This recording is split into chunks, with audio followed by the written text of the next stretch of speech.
Bobote, salut, ça dépend l'ère par laquelle vous nous suivez. Bananza Benyon, Sobiska Bozo Landabiso dans le monde. Bienvenue dans cette émission RC Express où nous avons reçu pour vous Papa Ezekiel Likundo Musiki, qui est le responsable de la paroisse Massina Lobiko 1 de l'église Fepakou Nzambe Malamu, située sur l'avenue Kinzenga, numéro 49 bis, dans la commune de Massina, quartier D. Bonjour, révérend pasteur. Bonjour, mon fils René Dungu. Comment vous allez? Très bien, par la grâce de Dieu. Merci d'accepter notre invitation. Bienvenue dans l'émission Labisso. Nous parlons de l'aurore prophétique, qui est comment scruter l'avenir dans les prévisions de la révélation divine ou encore le chemin divin pour connaître notre avenir, tiré dans le livre de 1 Pierre, chapitre 2, versets 19 à 21. C'est quoi l'aurore prophétique, pasteur? Malgré nous avons donné quand même un peu la définition. Aurore et Zani. Oui, l'aurore prophétique, c'est le chemin divin pour connaître notre avenir. C'est ça l'aurore prophétique que nous devons aider les enfants de Dieu à mieux comprendre pendant ces moments que nous vivons. Merci pasteur, mais pendant ces moments que nous vivons, nous sommes face à un fléau où le monde aujourd'hui est confiné, où Tobengi est ennemi, ennemi de Dieu, ennemi du peuple, Covid-19. D'après vous, que représente le Covid-19, cette pandémie qui a mis à mal tout le monde dans le pays?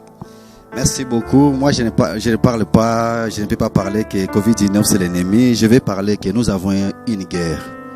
Nous avons une guerre. Je vais parler ça en bref. C'est la note de l'homélie que j'ai préparée pour les enfants de Dieu. Avant toute chose, je salue les enfants de Dieu qui sont partout dans le monde, qui vont suivre cette petite vidéo partout. Vous devez suivre attentivement et comprendre qu'est-ce que nous voyons, qu'est-ce qui se passe sur le Covid-19 ou qu'on appelle communément coronavirus. Je vais parler ça en bref. Nous avons la guerre. Une guerre incontrôlée que l'humanité n'a jamais connue, provoquée par la puissance secrète de la méchanceté pour détruire les tueurs des hommes. Derrière cette guerre, il y a une main noire des satanistes qui vont mêler les sangs avec celui de leur sacrifice. Maintenant, les nations sont troublées. Les gestes de barrière ne tuent pas les microbes, mais limitent les propagations. Les scientifiques n'arrivent pas à trouver les remèdes appropriés jusqu'à présent. Hélas, la mort, comme un voleur ennemi, est monté par nos fenêtres pour retrancher et vider les maisons. La mort vide par là même les rues et les places publiques que nous appelons les bars, les églises. Il n'y a rien qui se passe. Il n'y a rien qui est normal maintenant. Et les places publiques, tout est bloqué. L'état d'urgence sanitaire confine des tiers des populations du monde. Autrement, cette guerre est spirituelle. Ce que je vais parler aux hommes de Dieu et aux enfants de Dieu, la guerre de Covid-19 est spirituelle. Les comprimés sont inefficaces. En effet, les armes pour combattre le Covid-19 ne sont pas vraiment charnelles. Elles sont spirituelles.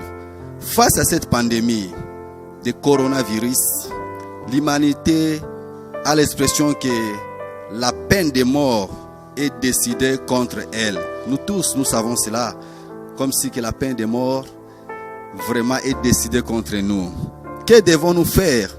Nous avons 3 solutions que nous allons proposer aujourd'hui par cette note d'homélie. Ces 3 positions, c'est quoi? Que devons-nous faire? La première proposition ou la première solution que nous devons donner: apprenons à ne pas placer notre confiance en nous-mêmes.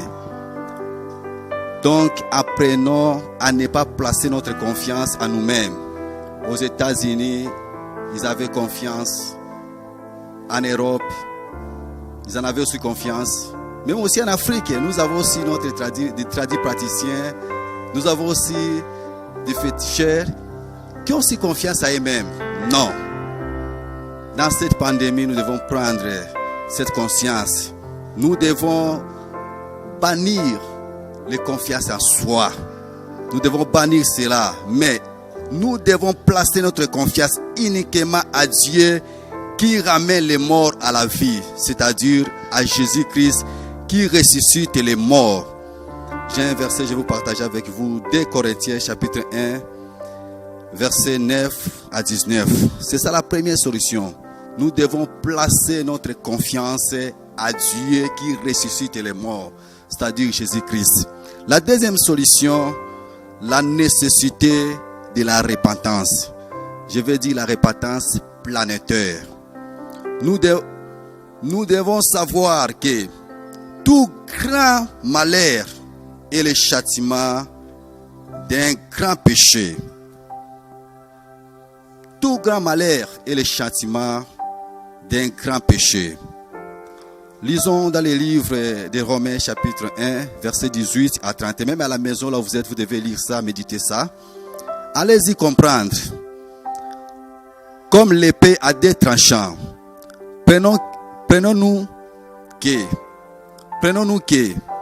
les morts de Covid-19 ou cette pandémie sont plus pécheurs que tous les restes que nous sommes. Parce qu'ils ont souffert de la sorte. Non. Ce n'est pas moi qui dis, c'est Jésus qui a dit cela, c'est non. Mais si nous ne répatons pas, nous périssons tous également. Il faut vraiment la prière de la repentance nationale. Partout dans le monde, même dans notre nation, nous avons besoin de la prière. Le président de la République, le Sénat, le Parlement, tout le monde, qu'on puisse convoquer la prière. La prière nationale, la prière de la repentance. Que les peuples s'humilient devant la face de l'Éternel afin que cette pandémie soit ôtée au milieu de nous. La troisième solution, nous devons savoir, ce n'est pas encore la fin. Cette pandémie, ce n'est pas encore la fin. C'est le commencement des douleurs réservées pour l'humanité au temps de la fin.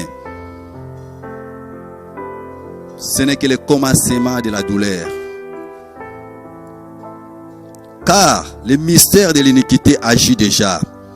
Il faut seulement que celui qui les retient présentement ait disparu.